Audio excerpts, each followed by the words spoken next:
Welcome back to day 28 of our 31-day Halloween story spookathon.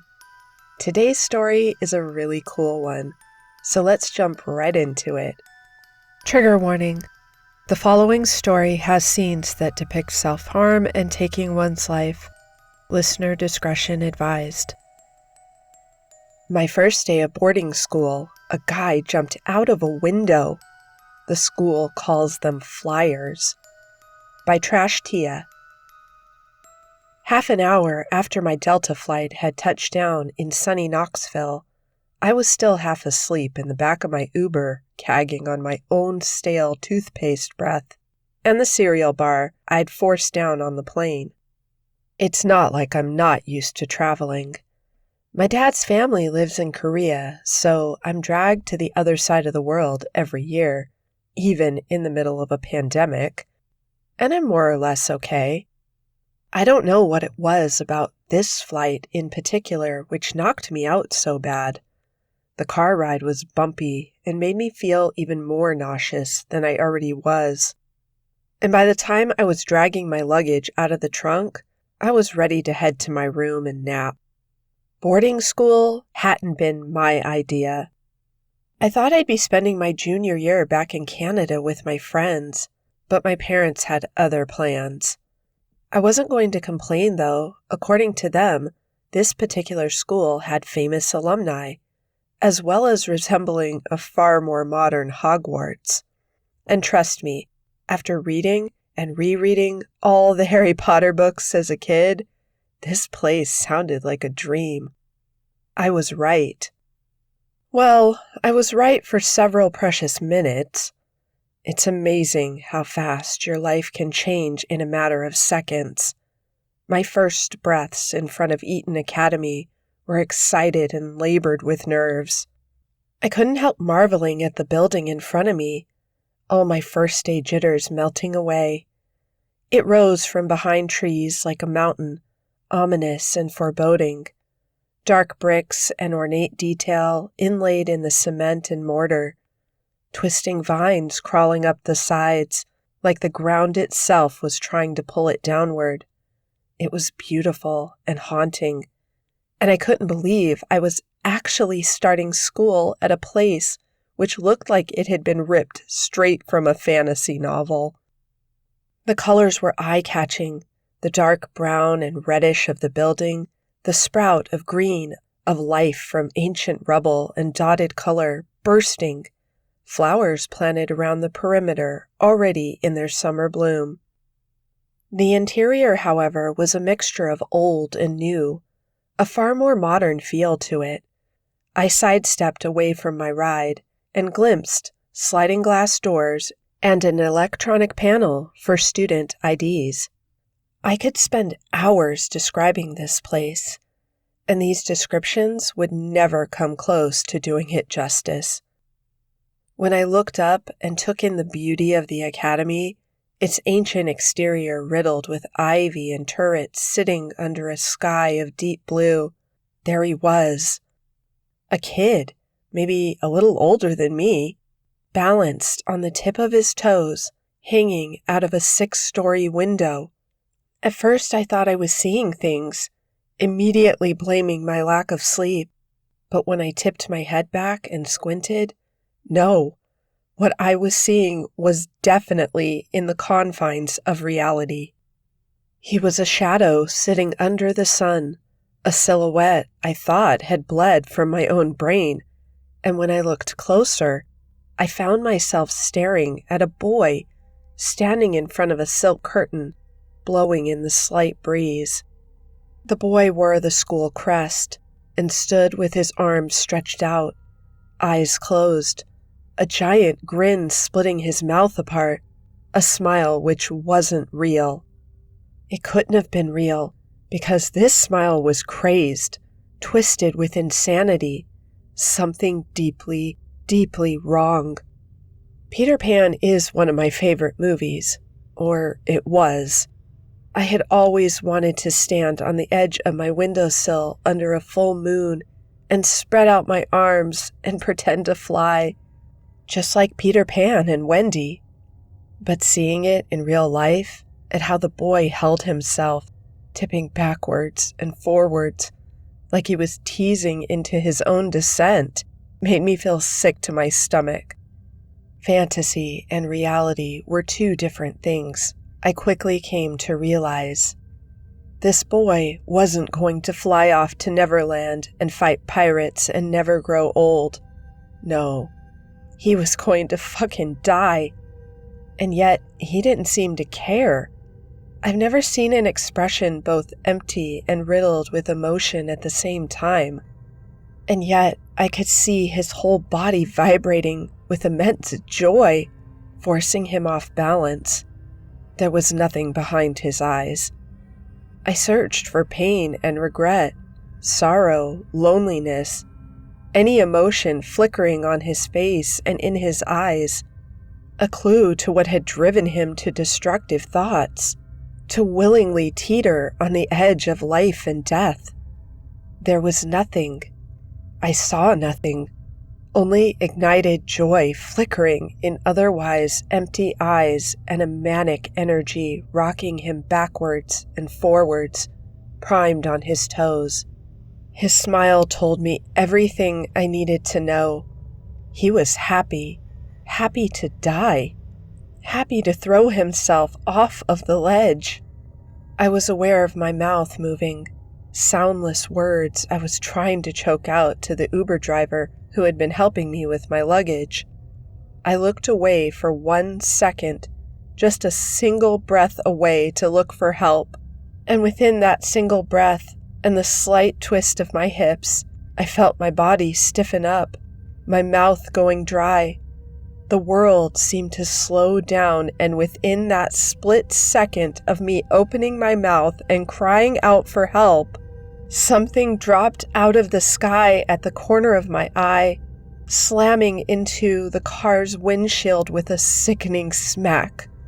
I don't remember screaming, but my mouth was open and I was trying to scream, but it was locked in my throat.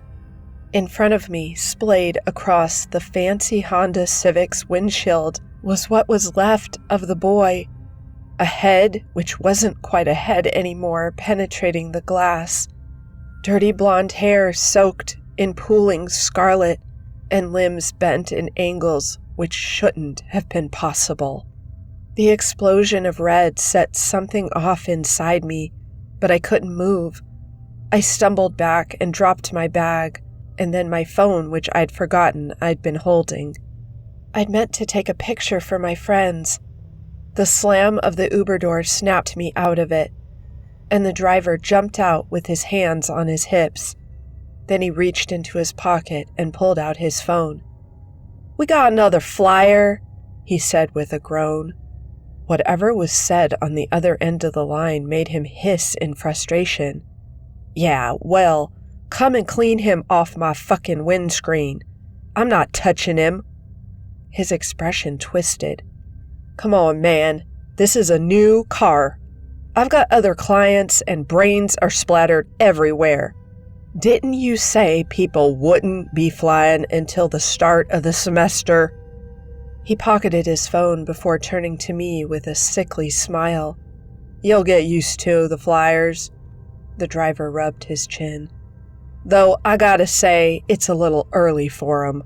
I expected them in the fall." It took me a second to piece together his words in my head. It was obvious from his reaction to the dead boy that this was their normal? This had happened before?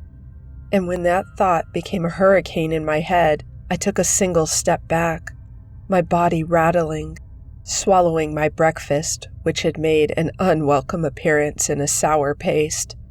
I tightened my grip on my luggage. "Flyers?"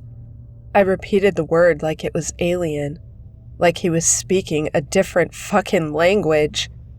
It didn't make sense. Nothing made sense right then. I was standing in front of a modern Hogwarts, my dream school, and there was an explosion of dead boys spattered on a windshield of my ride, which the driver treated like a minor inconvenience. Like he was a bird or a dead raccoon. Yeah, The driver nodded. "These kids are a little different. You definitely need an iron stomach to survive here." He cocked his head, regarding me with a frown, like I was what was wrong in the picture. "What are you, a public school kid?" I shook my head, still in disbelief that he wasn't trying to help the boy. Yes, the kid was past saving, but the driver didn't care, only tossing glances at the body every few moments, his lip curling with disgust. The growing stain of red was growing, spreading across splintered glass. I noticed details I really shouldn't have, which was enough to build a semblance of identity, who this boy had been. A beaded bracelet attached to an olive wrist, a smiley face in marker painted on the back of a limp hand, ratty Converse with discolored laces, and a worn white shirt with noticeable sweat stains under the arms. "He's dead," I said, and then I said it again in a choked laugh, my eyes watering. He's dead." The driver shrugged. "Yep, it's going to take a while to get his brains off of the paint job." The man's words didn't leave my head, and I stood in a daze, watching several teachers take turns to scrape what was left of the boy off the car, before a woman with dark brown hair in a ponytail and suit waved her hand in front of my face. "You must be Elizabeth." The woman's smile was bright despite the body bag being carried behind me. She was completely unfazed, her smile genuine, and I couldn't understand why.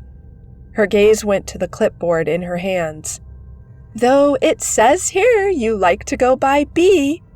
She held out her hand for me to shake, and I ignored it. I watched the body bag lifted onto a stretcher and carted away like it was nothing. "I'm Vice Principal Williamson. Welcome to Eton." Vice Principal Williamson must have seen my expression, because I was sure I was either going to faint, start screaming, or throw up. Maybe all three at the same time. Finally, she glanced at the mess of red being power washed off the car, her lips twitching. I watched the water splash onto the ground, my stomach rising into my throat. She cleared her throat. "B, I'm sure you have been informed that we are not an ordinary school. It is very hard to enroll here, and when kids do, the majority of them can't, stomach some of our, let's say, quirks." Her eyes narrowed and she folded her arms like she was judging me for giving a fuck. "Do you want to be here, Miss Isaacs? I was impressed by the application your parents submitted." Quirks? She was calling it a quirk? I opened my mouth to tell her to call my parents, to call another ride to get me the fuck out of here. And then I remembered I didn't have a home to go back to. Well, I did, but my parents were away on business, and I wasn't allowed in the house on my own. Eton Academy was their way of making sure I was far away from home and not causing any trouble. I had to swallow a cry. "Yes," I said in a croak. I was already planning the conversation I was going to have with my mom, and it involved her getting me the fuck away from Eton and back home. Maybe I could stay with a friend or some long-distance relative I didn't know. I was even willing to go and stay with my grandma, and that was on the other side of the world. But right then, I had to say yes. I'd stay at Eton for a night and make my escape the next morning. "Yes," I said again, forcing the word out of my mouth. The woman nodded, but she wasn't smiling. "And you can accept that you are going to see more flyers."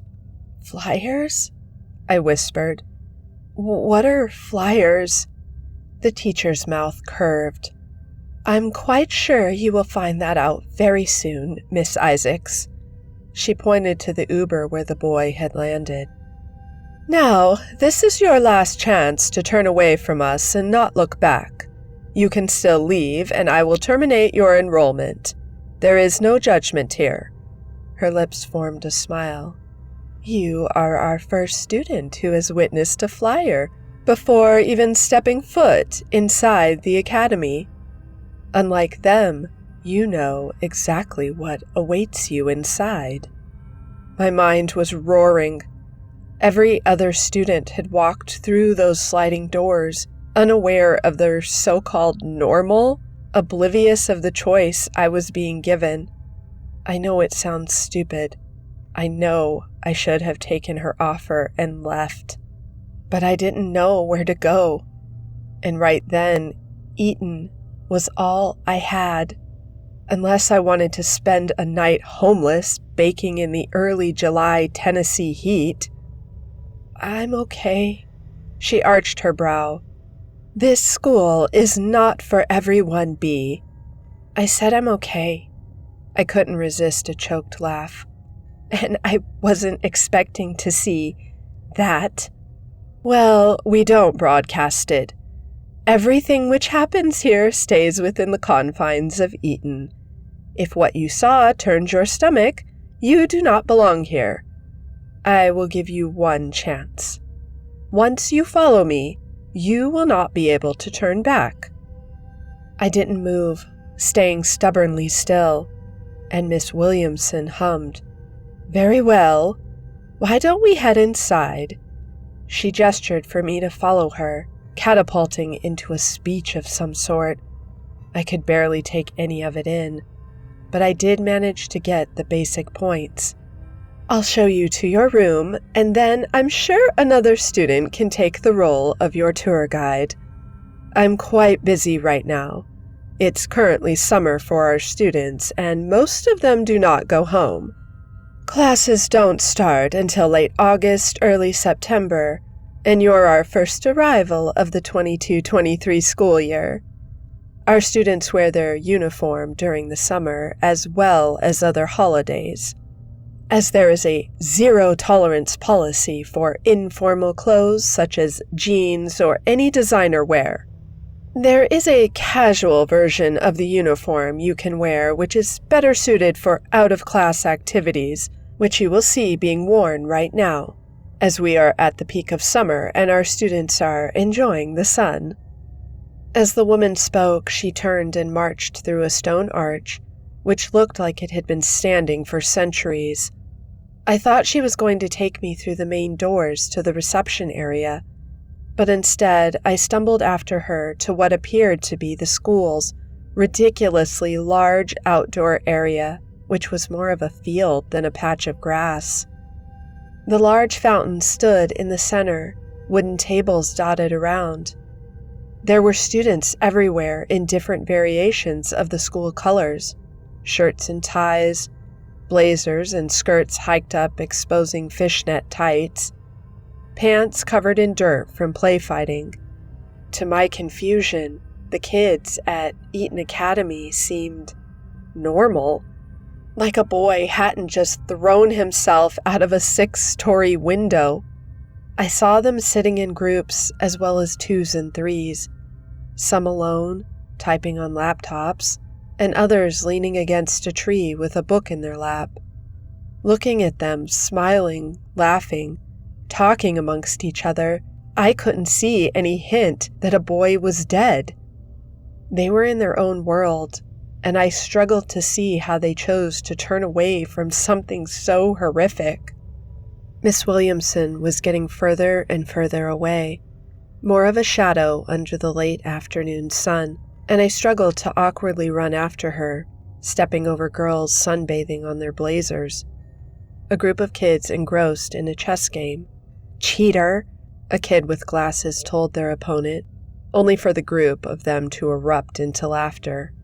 Walking faster, I almost tripped over a group of older kids sitting under the sun on a worn picnic blanket. But when I took a closer look, the first I saw were only the center ones in a large pattern-like formation spreading out across the grass. At least a dozen of them, boys and girls alike, sitting and standing around them. They stood or sat with blank eyes, reminding me of guards. My gaze flicked to the kids in the center. There were 6 of them, and even they were sitting in formation. A hexagon, 3 girls, a strawberry blonde and 2 brunettes sitting opposite each other, while 2 guys occupied the other spaces, and a 6th guy sitting in the middle.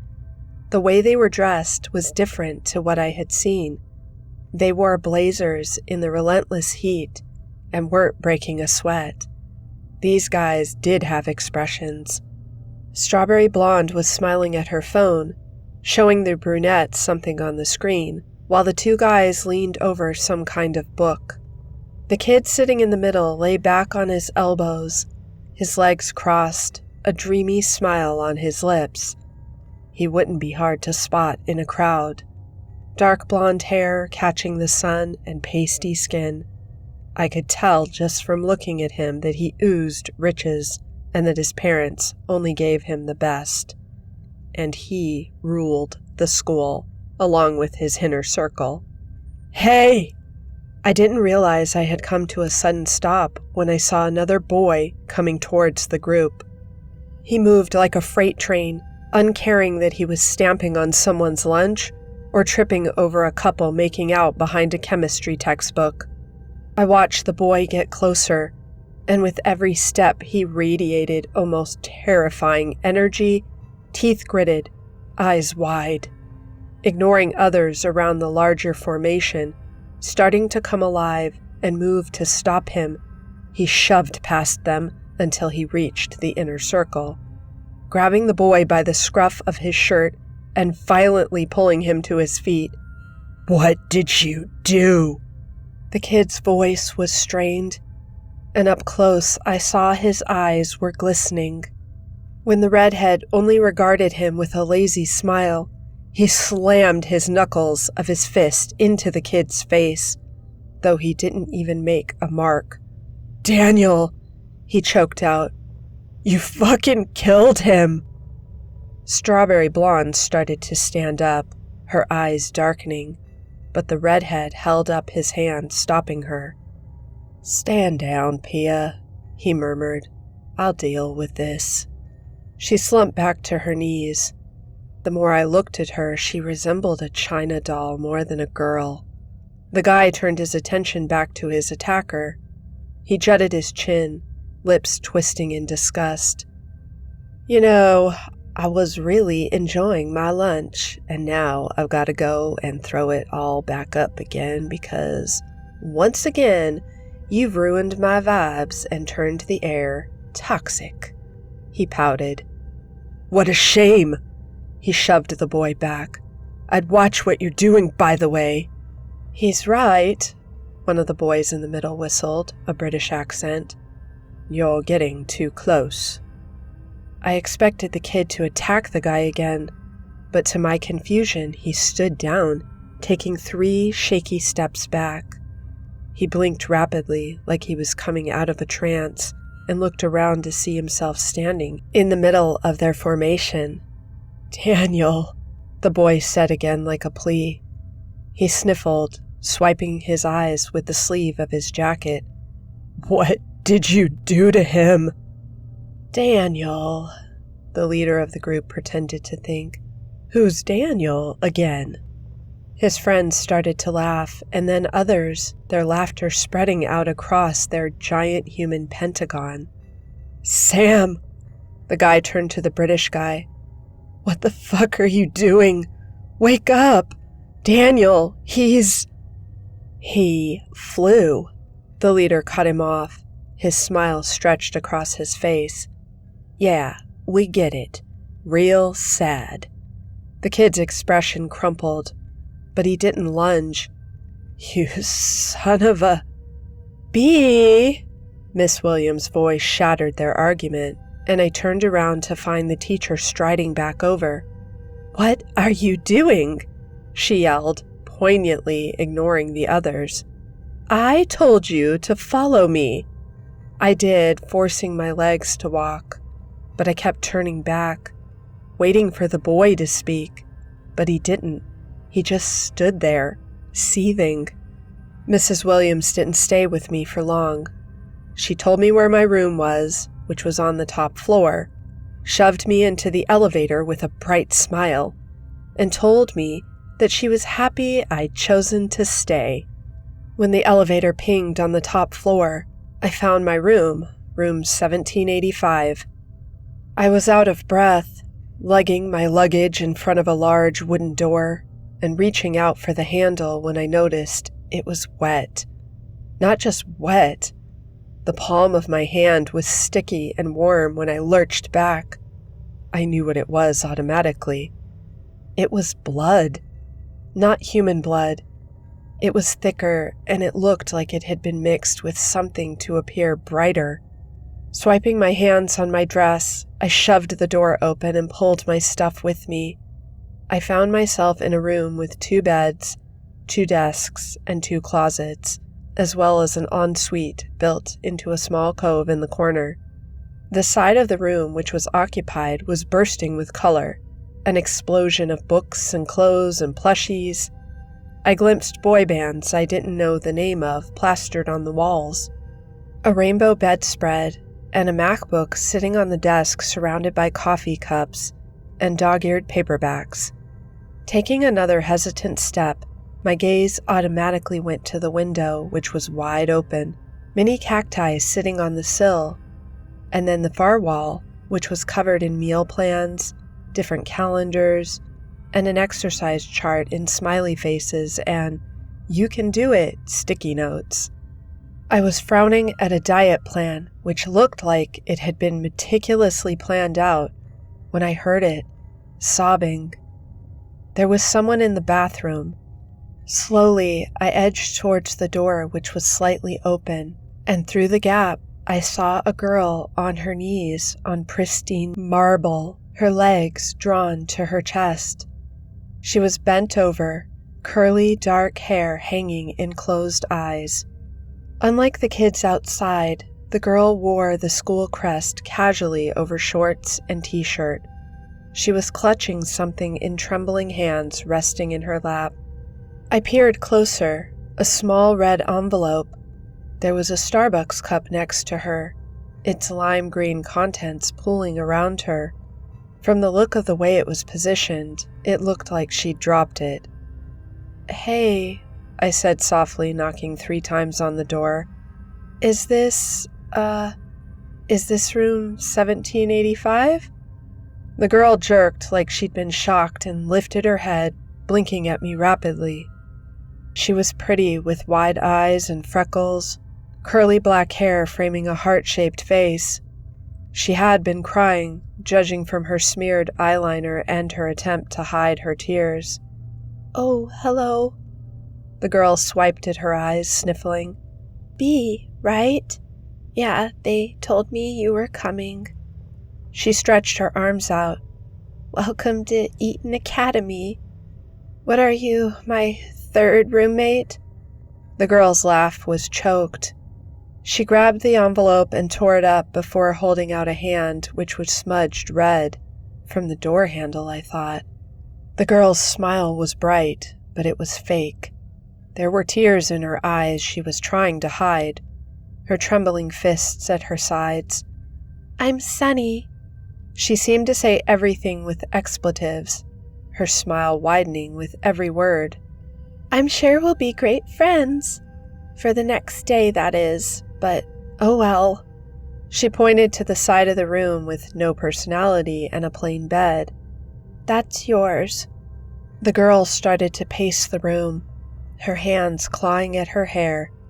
"It was Cassie's, and then Mara's, then Tally's, but they all flew away." I jumped when Sunny came to stand in front of me, her eyes still bright with mania. "Literally." She pointed to the open window with a laugh. "All of them flew." I dumped my bag hesitantly and sat on the bed watching Sunny pace back and forth. It was like I was watching the 5 stages of grief at once. She was smiling, and then her smile was crumpling, twisting into a grimace before setting into a wide and very forced grin. Of course it would be now. Sunny grasped at her hair, her fingers resembling claws. She was talking at a pace which was almost impressive. Because, why wouldn't it be? I have decent grades. I'm actually making friends and joining clubs, and I'm even forcing myself to eat healthily. She flung out her arm, gesturing to the wall. Do you know how hard it is to eat 3 salad leaves a day? Sunny scoffed. I found the cleanse on Google, and it told me I'd be feeling great after a while, but all I'm feeling is hungry, and I don't feel like a new person. I just feel ravenous because, guess what? 3 salad leaves is not sustainable. Human beings can't live on 3 goddamn salad leaves. What do they think? We're squirrels? I don't even eat unhealthily. I'm just following the brain-dead hive mind of this school. Sunny came close to me, right in my face. I'm not a squirrel, the girl hissed. And I refuse to eat like one. She stuck her finger in her mouth. See? She said. See? Look, we have teeth. We have teeth to tear into meat. And this stupid cleansing diet wanted me to eat 3 salad leaves a day. And some weird-looking Starbucks that looks like plankton got put in a blender. I'm done. Sunny dropped to her knees with a sob, nestling her head in her lap. I was so close, she whispered. Mr. Mayor told me I could sing. He told me I could get into the choir, and I really thought I was finally going to get out of here. She trailed off with a breath. Maybe I could run away. I'm sure that hasn't been tried before. I thought back to the boy who had jumped out of the window and the vice principal's words. Of course kids would want to get the fuck out of here after seeing something like that. Run away? I finally managed to speak. Is this about... Sunny held up her hand smudged red. I'm marked, she mumbled into her pleated skirt. For those bastards. She wrapped her arms around her legs. I come back from lunch with this really cute girl, and what do I find? That I'm marked for death. Sunny went quiet for a moment before looking up, her eyes glittering. Do you drink? Drink? Yeah. Her voice was soft. I can drink, right? I'll get wasted on whatever expensive crap they drink and kiss a beautiful stranger, and then I won't feel it, right? Don't be dramatic. I turned to the new voice, and it was familiar. The kid from earlier who had lunged at the red-headed kid was leaning against the doorframe. Now that he was up close, I saw his profile. A mop of light brown hair with narrow features, almost like his whole face was pinched. The boy seemed calmer than earlier, though there was a certain gleam in his eyes I saw in Sunny's. Like her, he was close to breaking. I could see it in the way he moved, like he was ready for a fight. He held out his hand, frowning at sharp smears of red, and then bending down to frown at the orange door handle. Pig's blood, the boy murmured. Well, I've got to give it to them. They may be psychopaths, but at least they're creative. I was expecting a horse's head on your bed, but pig's blood works too. It's very Carrie. He shot a smile at Sunny. No matter what you do, your life will never be a chick flick. I can dream. The girl ducked her head again. You're not going to die, he said. Stop being so dramatic. You've got plenty of time to kiss beautiful strangers. Go away. Sunny didn't look up, sniffling. You're not using me as a test subject, so stop with the sweet talk. I didn't ask. The boy stepped into the room, his attention going to the screwed-up red envelope on the floor. He picked it up, his smile fading. Dearest Sonny DeCrow. Don't read it out loud. The guy continued, mocking a British accent. Dearest Sonny DeCrow, you are hereby invited to join our annual Dance of the Dead. The guy rolled his eyes. Not ominous at all. He went back to reading. The party will be held tomorrow night at midnight. Wear something which will make you stand out. Impress us and join our heart. Fail us and fly like a pretty, pretty bird. We're looking forward to meeting you. Blah, blah, blah. And just when I thought they couldn't get any more pretentious, they added a George Orwell reference. What? Sonny still didn't lift her head. Their meeting place, he said. Room 101. Sonny just snorted. The guy sighed, his eyes going back to the invite. Yours sincerely. He screwed up the invite with a hiss.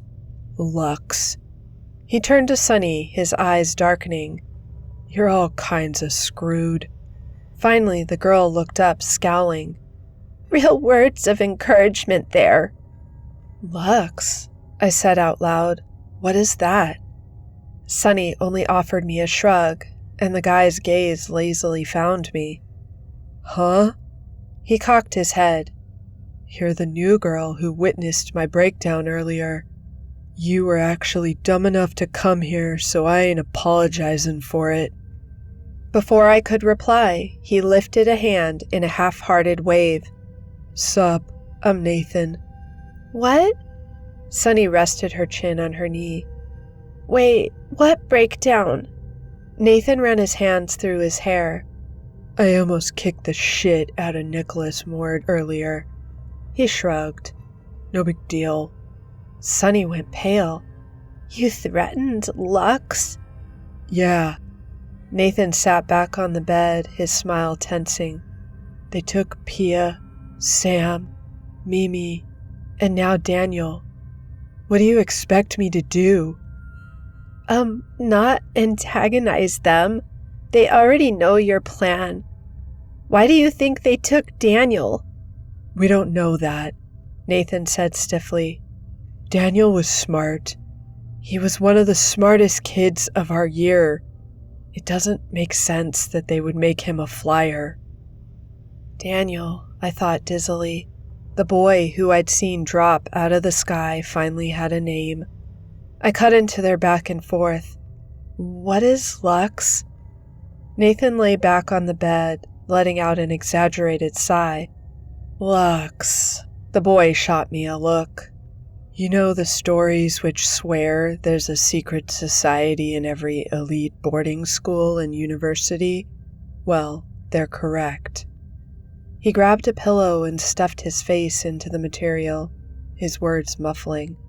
Introducing Lux, your worst nightmare, and this school's worst kept secret, especially when we get flyers every month.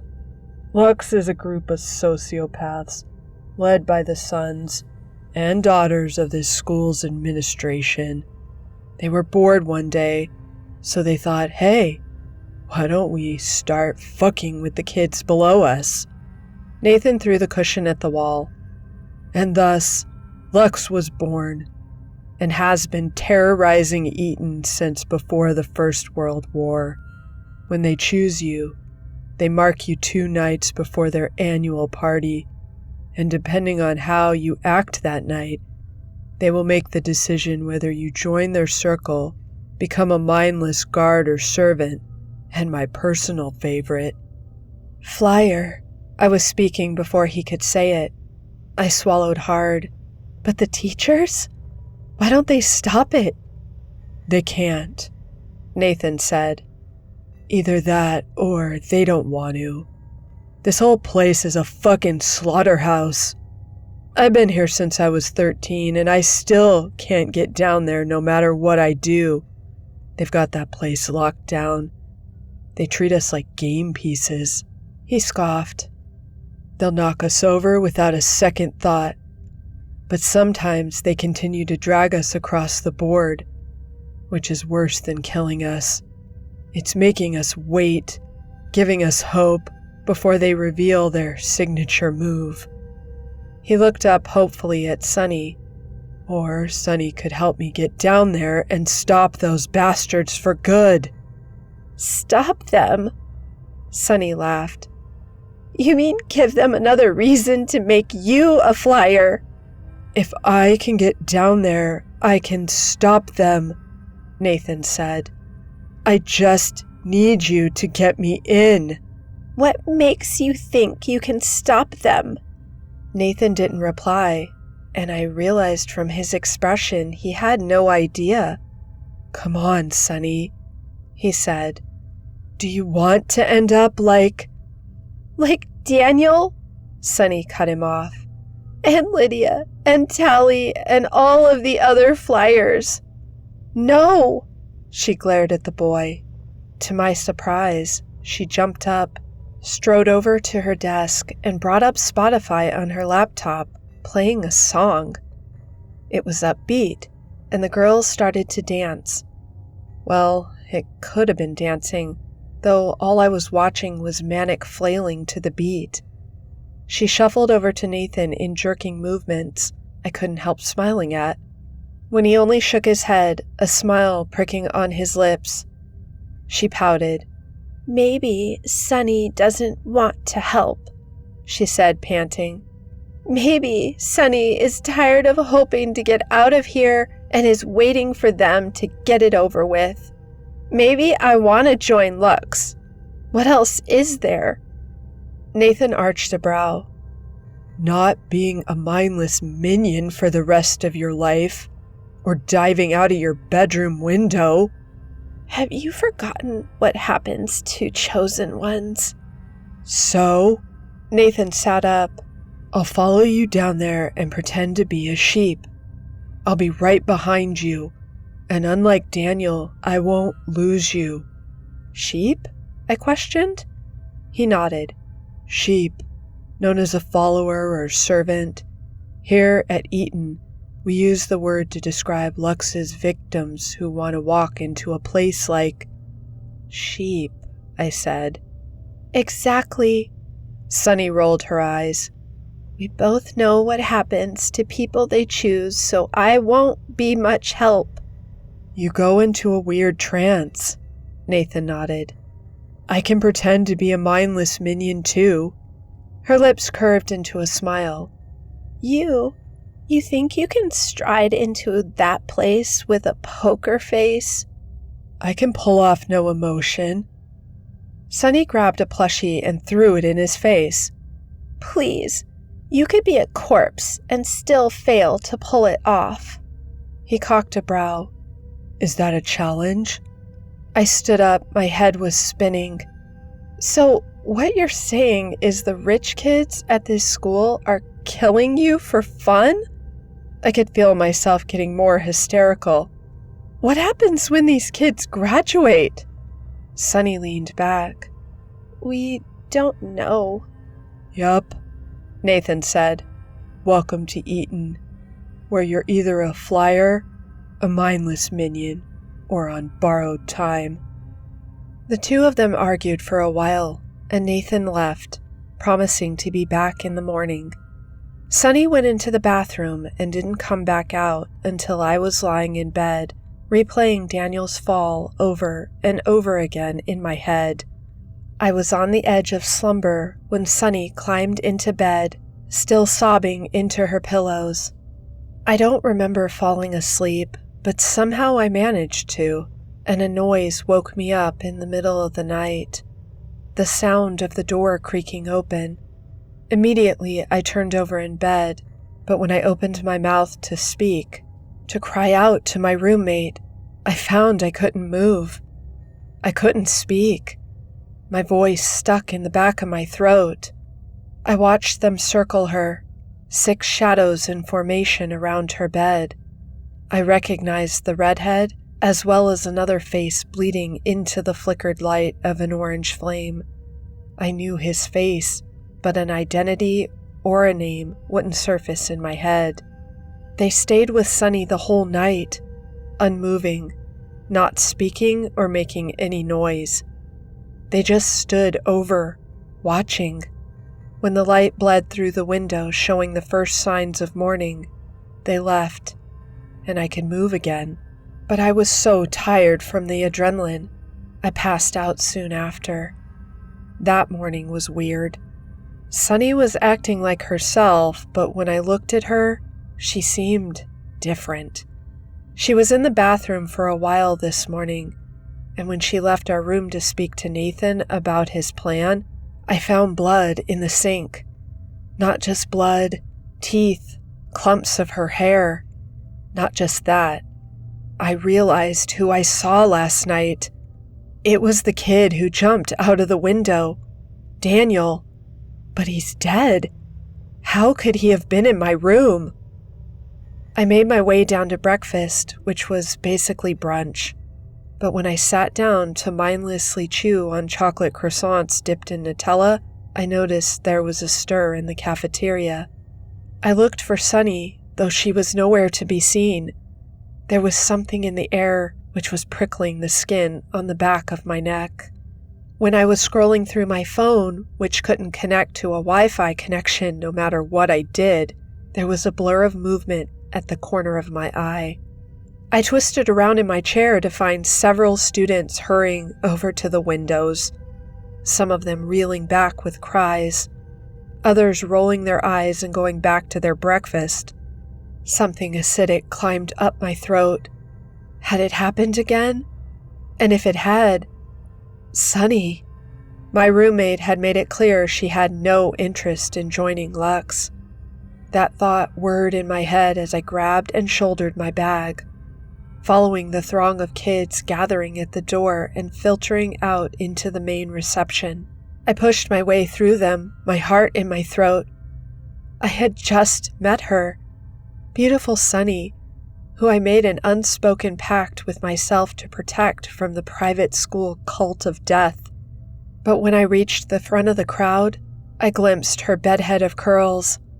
She was still in her pajamas, standing at the very front, her phone still in her hand. When I reached her, the phone slipped from her grasp, and she hit the ground knees first. Her expression was numb, eyes unseeing. I don't even think she could see what was in front of her. She just knew. Just like I did, trying to stuff chocolate croissants in my mouth, ignoring a twisting in my gut, an ache in my chest. In the corner of my eye, Lux was lurking with satisfied smiles and folded arms, because splayed out directly in front of the school, his body almost forming an angel, was Nathan, surrounded by stemming scarlet. I don't know why I moved, why I started forward on shaky legs. Sunny told me to get back, and I tried, especially when I saw the boy's head was cracked open, an explosion of shattered skull fragments and brain lying in pinky red sludge. I kept going. It only took me looking up to know he had not just smacked down onto the ground, but also his head on the fountain behind him. Trying to keep my meager breakfast down, I peered over the body. Everything was wrong with it. The way the boy had landed had definitely been adjusted, and whoever had done that had also spread out Nathan's arms to appear like an angel. And I looked closer. Something was sticking from his fist, which again had been specifically positioned. Each individual finger snapped into place to resemble a clenched fist. I snatched up the note, which had been forced into the dead boy's hand, expecting to see the same calligraphy on the letter Sunny initially received. Instead, there were 3 words scrawled in red pen. I did it. Underneath that, I'll see you tonight, Sunny. I hope you enjoyed this story. I certainly did.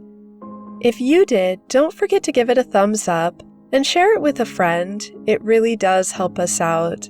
The YouTube algorithms have been really tough on storytellers like myself and even more popular ones, so show your favorite YouTubers some love. If you'd like to read more by author Trash Tia, check out their other work. I've posted a link in the description below. I hope you are all having a wonderful spooky month. All right, Rosebuds, that's a wrap. Until tomorrow night, take care and stay creepy.